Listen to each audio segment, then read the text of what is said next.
Sa ngalan ng Ama, ng Anak, at ng Espiritu Santo. Amen. Mga kapatid, magandang araw po sa ating lahat at welcome sa ating tatalakayin ngayon. Ito po ang inyong lingkod, Brother Olim Adiba, na mayroon na naman tayong tatalakayin ngayon patungkol sa panunuro ng ating simbahan at saka panunuro ng Biblia, mga kapatid. Kaya kung baguhan pa lang kayo dito sa YouTube channel na ito, mga kapatid, ay huwag niyong kalimutan na i-subscribe, like, and share sa video na ito. Pang sa pamamagitan ito ay ating may pamahayag ang salita ng Diyos sa iba't ibang sulok ng mundo, at ating ding maging updated kayo sa lahat ng aking mga video na i-upload, mga kapatid. Saka meron din akong ina-upload na mga daily gospel, mga kapatid. Click na lang yung video, mga kapatid, dahil araw-araw po tayo na mag-send ng video o mag-upload ng video patungkol sa Ebanghelyo ng ating Panginoong Jesucristo, at binibigyan din po natin ng kahit kunti lamang na pagninilay, mga kapatid, upang ang importante na may sasabuhay natin ito ang Ebanghelyo ni Kristo, ang panunuro ni Jesucristo, mga kapatid, ang kanyang ipinabahagi sa atin, mga brothers and sisters. At ang ating tatalakayin ngayon ay patungkol sa mga anghel ng Diyos, mga kapatid. Kasi kadalasan tayo na makarinig na anghel o angel, mga kapatid. Ano ba ang kahulugan nito, mga kapatid? O ano ang kanilang responsibilidad bilang mga anghel ng Diyos, mga kapatid?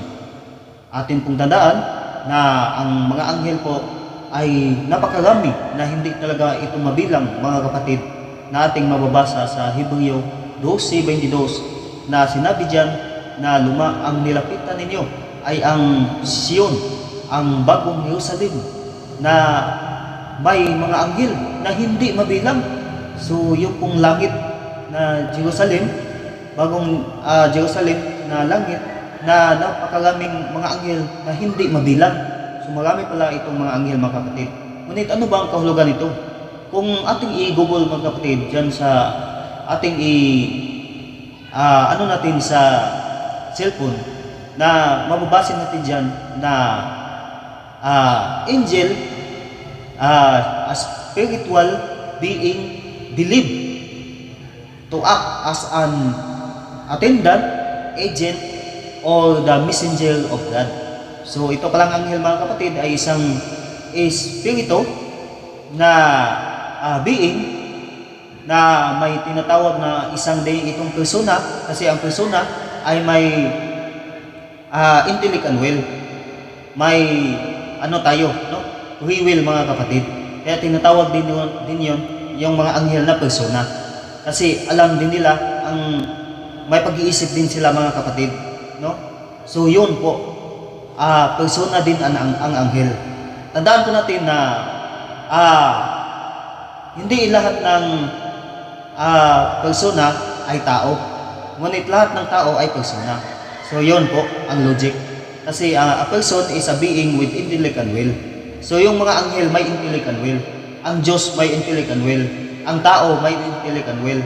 Pero lahat ba ng persona ay tinatawag natin, ang lahat ba ng tao ay persona? So yun po, napakahalaga na ating malaman din na kung ano ang kahulugan ng person. Kasi yung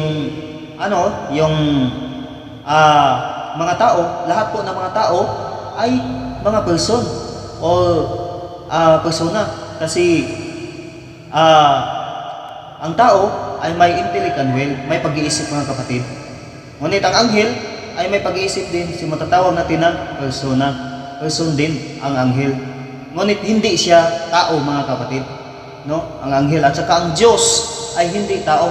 Spiritual, mga kapatid, espiritu ang anghel at saka ang Diyos, espiritu. Na kung ating mababasi na lahat ng tao ay persona, ngunit hindi lahat ng persona ay tao. So yun po, napakahalaga yun. So ano ba sa Biblia ang kahulugan ng anghel, mga kapatid? Ang kahulugan ng anghel sa Biblia na ating mababasa dyan sa Hebreo 1:14, mga kapatid, na sinabi dyan na ano ba ang mga anghel? Ang mga anghel ay ang isang espiritong naglilingkod sa Panginoong Diyos at tumutulong sa mga naliligtas. So tumutulong pala itong mga kapatid at isang espiritu, no? Na hindi makikita mga kapatid. Ngunit may may tinatawag na possibility o may tinatawag na passage sa Biblia na maraming mga passage sa Biblia o mga teksto sa Biblia na ang anghel ay napakita mga kapatid sa katawan ng tao mga kapatid. Halimbawa, yung sa Josue 5:14 na si Josue ay pinakitaan ng isang anghel mga kapatid na nagkatawang tao, naging tao mga kapatid. So ginagamit ang katawan ng tao mga kapatid. Kaya ang anghel talaga ay espiritu. Ngunit sa pamamagitan ng paggamit ng tinatawag natin na katawan ng tao, ayon po at napakalaming mga passage sa Biblia. At ating pong tandaan na yung anghel, ano ba ang responsibilidad ng mga anghel, mga kapatid? Anghel ng Diyos. Isa sa kanilang responsibilidad mga kapatid na atin ang mababasa sa meaning sa anghel, ang kahulugan sa anghel ay isang agent or messenger of God. Ano yung messenger of God mga kapatid?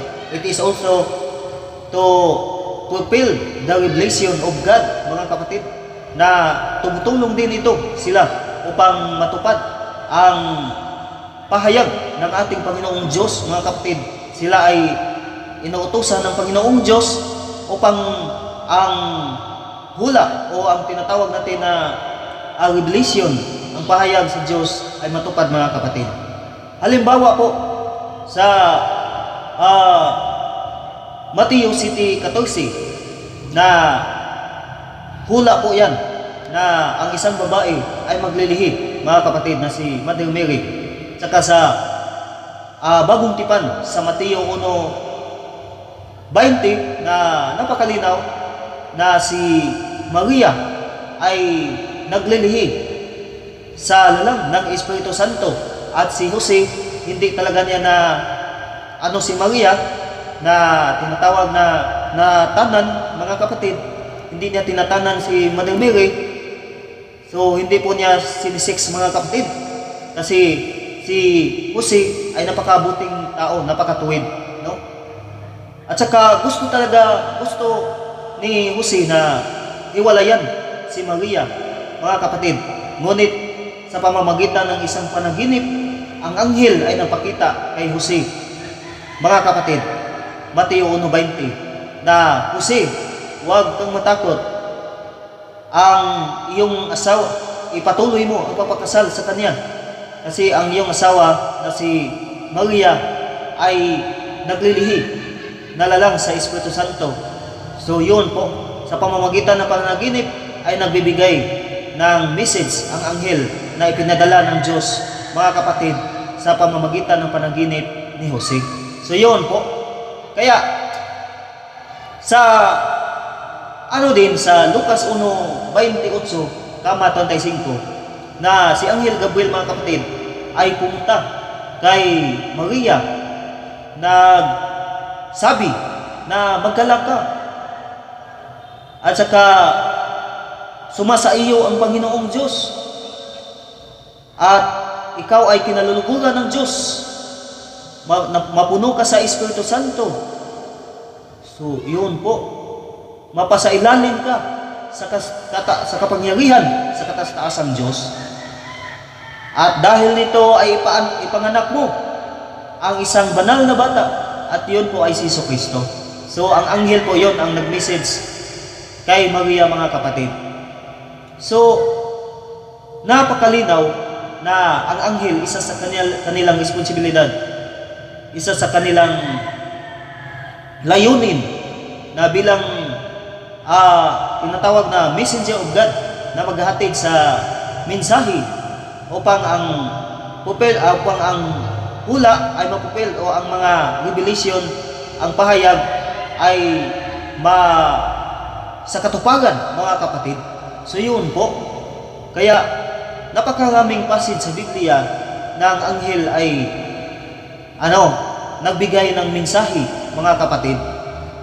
Sa katunayan nga sa Lucas 1 na si Zacarias ay hindi naniniwala sa anghel, ngunit ang anghel ay sinabi niya hindi ka naniniwala sa sinabi ko. Kasi inutusan siya ng Diyos, mga kapatid, yung anghel, na yung kaniyang tinatawag na asawa ay manganak kahit na matanda na.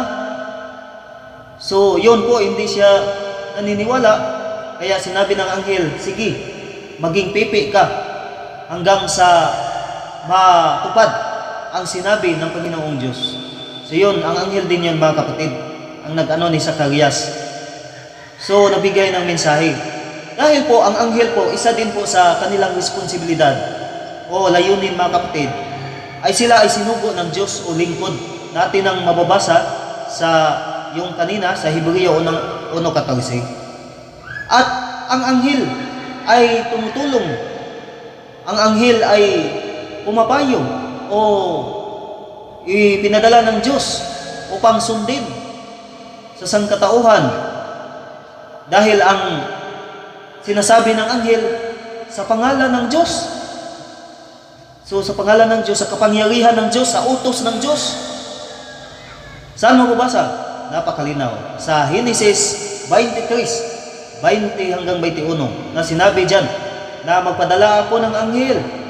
Sabi ng Diyos, no? Sinabihan niya ang sangkatauhan sa na yung sa mga Israelites, no? Sinabi ng Diyos na magpadala ako ng anghel una pa sa inyo at siya ay inyong susundin. Kapag mag-builde kayo, hindi kayo niya patatawagin kapag susuwayin ninyo siya sa kanyang iutos sa inyo o sa kanyang ibahagi sa inyo. Kasi ang kanyang utos ay sa pamamagitan ng pangalan ko o sa ako ang nag-utos. So galing mismo sa Diyos at ang anghel yung spokesman, mga kapatid. So yun po na yung mga sangkatauhan sa Israel ay pinagnubayan ng anghel o pinuproteksanan ng anghel, no? Na tinatawag nating ang anghel din, isa sa kanilang layunin ay ang magproteksyon sa mga tao na sa kanya sa Diyos, mga kapatid. So yun po, kaya nga magsasabi tayo na intercession of all angels and saints, mga kapatid. Kasi yung mga santo, kapag sila ay mamatay, matulad din sila sa mga anghel nating mababasa sa Mateo 22:30. At hindi na sila mangangasawa, mga kapatid, doon sa langit. Kaya isa din sa layunin ng mga anghel ng Diyos ang paghatid ng mensahe, paghatid ng good news, saka pagproteksyon, pagpatnubay, pagpayo, mga kapatid. Kaya nga mag-intercession tayo to all angels. So pray for us. So yun po.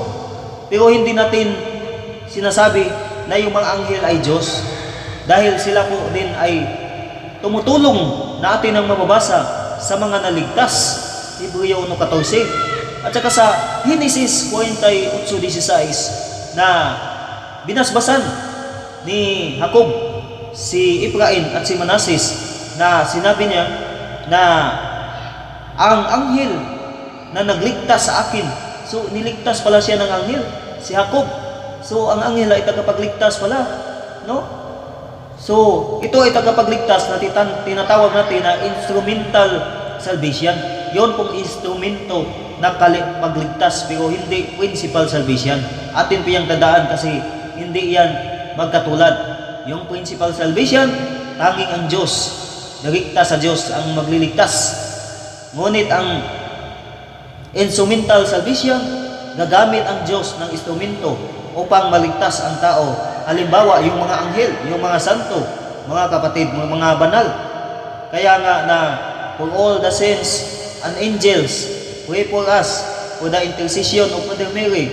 O yun po, intercession, isa sa uri ng pagdadasal, mga kapatid, na kung saan idinadasal natin sa mga itinalangin natin sa mga anghel o sa mga santo, na sana ay dinggin tayo ng Diyos at ang mga anghel at ang mga santo ay sila din ay hihingi ng ano sa Panginoon, no? Sila din ay magpanalangin para sa atin. So napakalinaw niyan, no? Nating mababasa sa Pahayag 8:3 mga kapatid. Saka sa Pahayag 6:9, no? Na napakarami ng mga martir na naging banal, naging mga santo at sila ay nahintulad sa mga anghel sa langit. Mateo 22:20. So, napakarami pa ng passage sa Biblia na kung saan ang mga anghel ay pinadala ng Diyos bilang sundalo din ng Diyos, mga kapatid, na sa pamamagitan din nito ay halimbawa si David ay pinarusahan sa pamamagitan ng espada ng anghel, mga kapatid, na maraming namatay dahil sa kaniyang kasalanan, maraming nagkasakit, mga kapatid, at yun po ang espada ng anghel, mga kapatid. Kaya ang anghel ay nagpupil din sa revelation ng Diyos o sa hula ng Diyos, mga kapatid, at marami yung passage sa Biblia, no? So yun po, maraming pagkakataon sa Biblia, sa katunayan nga yung sa panahon ni Abraham o ni Lot, mga kapatid, doon sa Sodoma at Gomora, na sila ay tinulungan ng anghel din, mga kapatid, no? Pinoteksyonan sila laban sa mga tao doon na makasalanan, kung ano na lang ang ginagawa na hindi kaya-aya, mga kapatid. Kaya pinarusahan sa pamamagitan ng pag-ulan ng tinatawag natin na apoy, mga kapatid. So yun po, yun, napakahalaga, no? Kaya napakaraming stances sa Biblia na yung anghel, ang layunin, isa sa layunin ng anghel o isa sa responsibilidad sa anghel ng Diyos ay ang pagbigay o paghatid ng mensahe doon sa sangkatauhan, mga kapatid. Kay Mother Mary, nagbigay siya ng mensahe. Kay Jose, sa pamamagitan ng panaginip, nagbigay ng mensahe.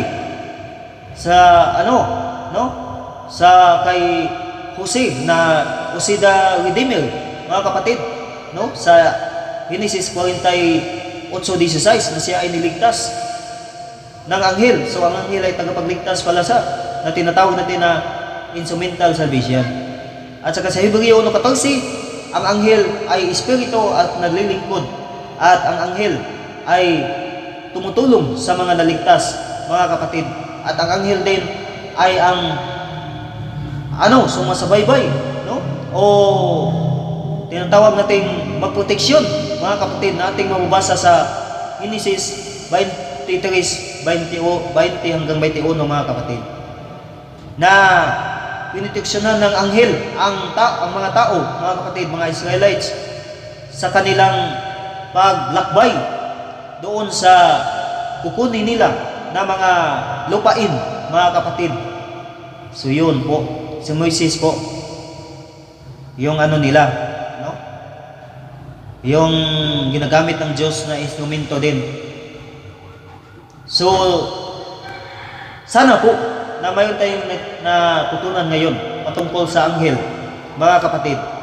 Pero may mga anghel din na sa demonyo, kay Satanas, no? Kasi yung mga anghel noon ay nagdigmaan, mga kapatid, doon sa langit. Tapos gusto kasi yung kataas-taasang anghel noon na si Lucifer, light bearer. So napakaganda, napaka-meaningful ng kanyang pangalan, light bearer. So liwanag na laganap, mga kapatid. So liwanag sa morning, mga kapatid, o liwanag sa umaga, mga kapatid. So yun po. Tapos umalsa siya dahil gusto niya na malampasan ng Panginoong Diyos at mapasakan niya ang lahat. Ngunit may mga anghel din siya, no? Na pumapanig sa kanya, mga kapatid, at doon po ay nagdigmaan. At doon ay tinapon ang mga anghel ni Satanas, at saka si Satanas, mga kapatid. Itong si Satanas, yung sa Hebreo, tinatawag yan sa Cebuano na babag, o sa Tagalog tinatawag na hadlang. So hadlang sa lahat ng plano ng Diyos. So yun po ang meaning ng Satanas. Satana, yan no? Sa Hebreo, Satana. Tapos sa Tagalog ay hadlang sa lahat ng mga plano ng Diyos. Kaya nga sa pagdating ni Kristo sa sanlibutan dito ay ano siya? Nanintal ang Satanas, no? Tinitintal ang ating Panginoong Jesucristo. Nating basa sa Mateo 4:1-11, pangatlo, itinintas yung mga kapatid. Tinitintal, no? Ngunit hindi nakanaig, hindi sa kanya si Satanas, mga kapatid. Dahil makapangyarihan ang Diyos, mga kapatid, kaysa sa kanya. Kasi ang naglikha ng mga anghel at saka ni Satanas ay ang Diyos, mga kapatid. So yun po, hindi siya maka-apaw, hindi siya maka-lamang ng ating Panginoong Diyos. No? Dahil atin di mamamasa sa ikalawang punto, 11-14, na hindi na ito matakahan kasi kahit man na si Satanas ay magkunwaring anghel ng Diyos. Magkunwaring anghel ng Diyos. So yung anghel ng demonyo o ni Satanas ay marami din yan sila, mga kapatid. At saka kung ang anghel ng Diyos ay magproteksyon o ang anghel ng Diyos ay tumutulong sa mga maligtas o ang anghel ng Diyos ay magbibigay ng payo o ang anghel ng Diyos ay panalangin para sa atin o ang messenger of God o ang messenger upang sa katuparan ang mga hula. Ngunit ito naman si Satanas o kanyang mga anghel ay taliwas, mga kapatid. So yun po, taliwas. Ang gagawin naman ito ni Satanas at ang kanyang mga anghel ay ang pagtintal dito sa sanlibutan. Lalo na nandito pa tayo sa sanlibutan. Ang pagtintal upang hindi tayo lalapit sa Panginoon. Siya ang hadlang para sa atin. Upang hadlang sa plano ng Diyos. At siya ang plano ng Diyos, tayong lahat ay maligtas. Unang Timoteo 2:4. Ngunit hindi po yun gusto ni Satanas o sa kanyang mga anghel, mga kapatid. Kaya katulad sila ng mga leon na lumaganap dito sa sanlibutan na humahanap ng makakain, mga kapatid. So yun po, sana hindi tayo magpaano, no? Nayan sa kalawang Pedro, mga kapatid. So, at gagamitin ni Satanas ang lahat ng pamamagaan upang mapasama o mapasinangalingan ang lahat ng mga tao at kaniyang madala, mga kapatid. At gagawin talaga niya ang pagaan. 2 Thessalonica 2:10, no? At ang Satanas ay hahanap ng pagaan. Gagawin niya ang lahat ng pagaan. Kung ano man ang ating weakness ay doon tayo niya titirahan, mga kapatid. Kaya mahalaga na manalangin tayo sa Panginoong Diyos. Mahalaga na tayo ay sa pamamagitan ng salita ng Diyos ay ating ipamahagi at ating maisa sa buhay upang hindi tayo matukso ni Satanas, mga kapatid, sa mga tentasyon, mga kapatid. At napakahalaga niyang yung ama namin. Nandyan yan na huwag mo kaming itukso. So yun po, huwag mo kaming itukso sa mga tentasyon at iwas mo kami sa diablo o sa kasamaan. So yun po. Tsaka kailangan din natin na magdasal upang hindi tayo matintal ni Satanas. Hindi makapanaig si Satanas sa atin na ating mababasa sa San Mateo 26:40-44. So yun po, kaya tinuruan tayo ni Jesucristo sa pagdasal upang hindi tayo matukso ni Satanas. Kahit nga si Jesucristo tinukso ni Satanas o tinintal. About kita na tayo na tao lamang. So yun po ang trabaho ni Satanas upang hindi tayo makakita sa katotohanan.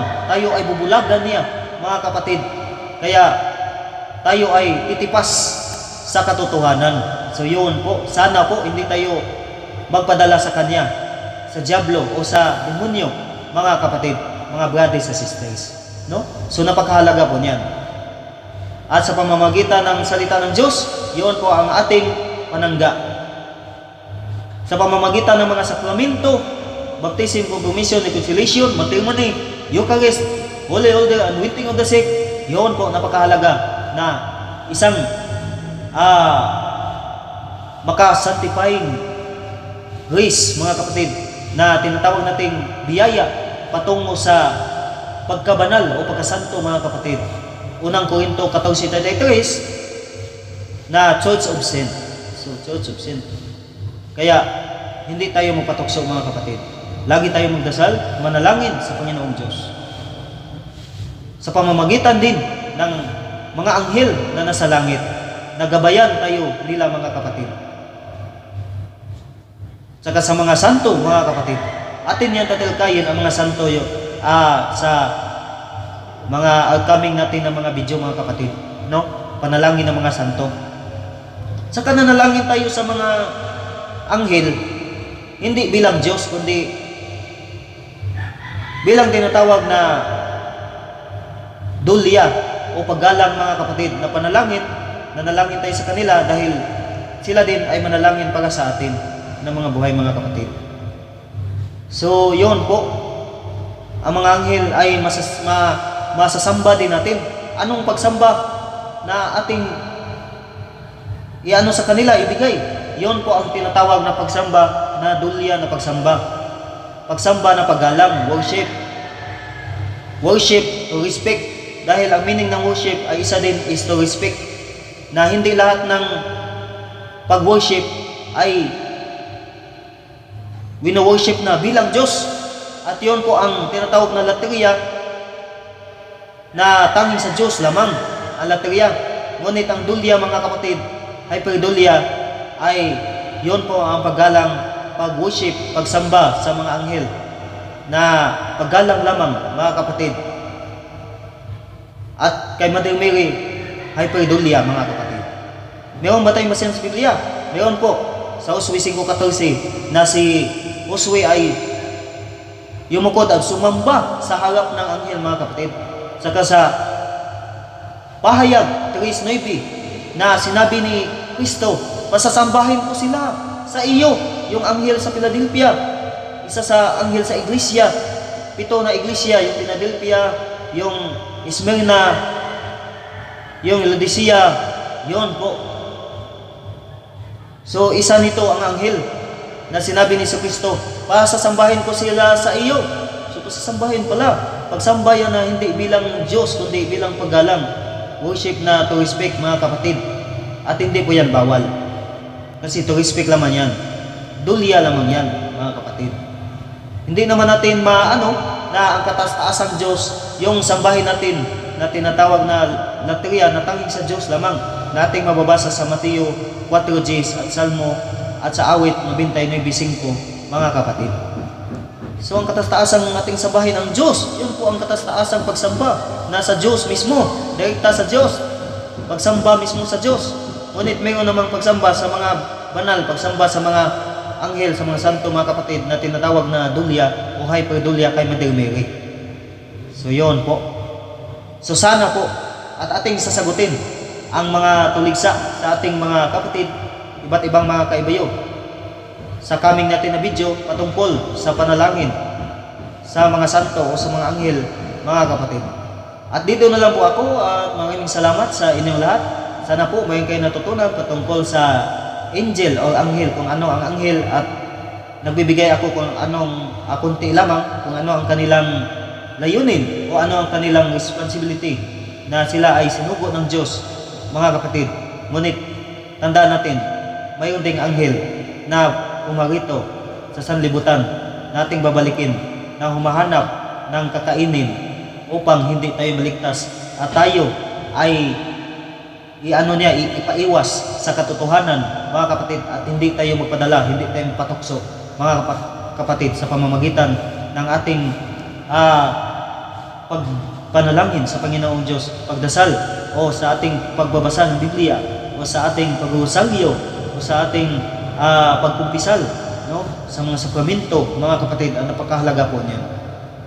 God bless us all. Dito lang pa po sa ngalan ng Ama, ng Anak, at ng Espiritu Santo. Amen. May kasabihan po na sa Latin, Laus Tibi Domini, purihin ang Panginoong Ama. Laus Tibi Christi, purihin si Kristo. Laus Tibi Maria, purihin po si Maria. God bless us all. Mga kapatid, magandang araw, magandang umaga, hanggang sa maabot ito, magandang gabi, at sa ating mga kapatid na nasa iba't ibang